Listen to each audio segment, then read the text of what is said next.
Sumainyo ang kapayapaan, ang kagalakan sa inyong mga puso't kalooban, ay laging naririyan, ang kanabikan ay gayon din, dahil sa ating pagtitipag.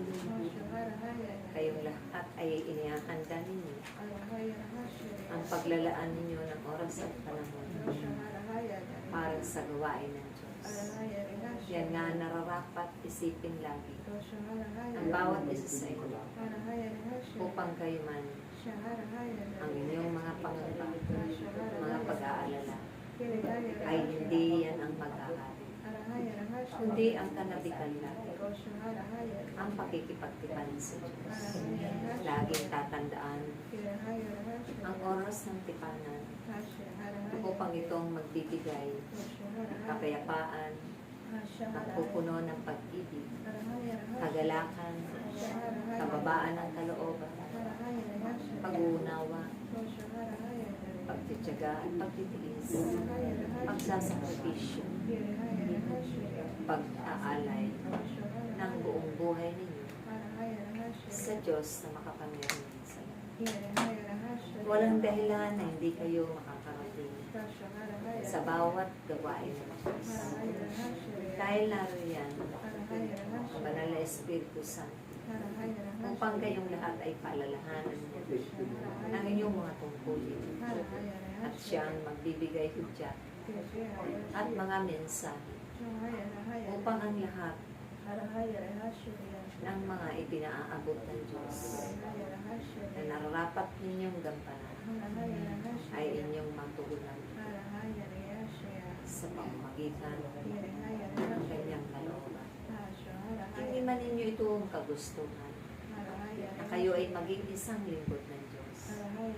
Subalit yan ang takda ng Diyos sa inyong mga buhay.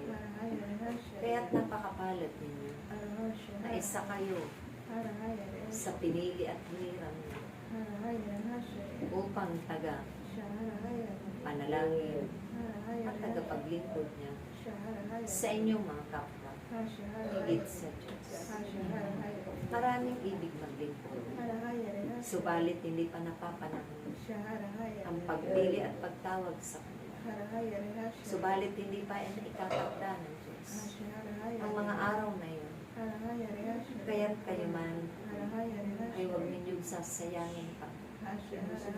Ang mga pagkakataong ito ay binigay ng Diyos upang mapapurihan siya, upang mapakilala siya, upang sambahin siya ng may pagkakaisa sa pangalan.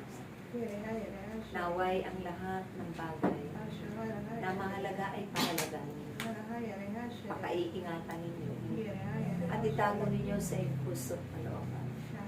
Dahil anuman mangyari sa sanglibutan ito, hindi kayo mabibigo.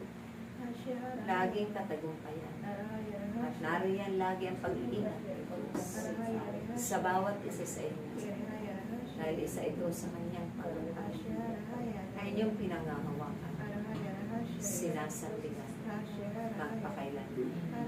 Naway manatili ang pagkakaisa, pag-iibigan, iisang hangaran at layuan, para sa ikabubuti ng inyong mga kapwa, para sa ikapagbabago nila sa pamamagitan ng inyong sama-samang pananalangin, na ang paghahari ng Diyos ay sumakanila ng mga buhay, ng kalooban ng Diyos ang kanilang masunod magpakailanman.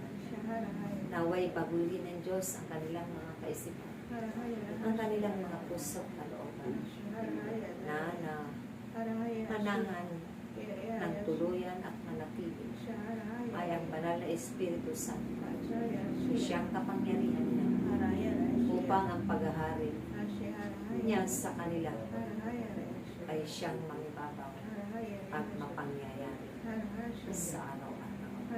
Sumayin niyo ang aking pag-ibig at pagkakaisa ninyo. Maraming salamat.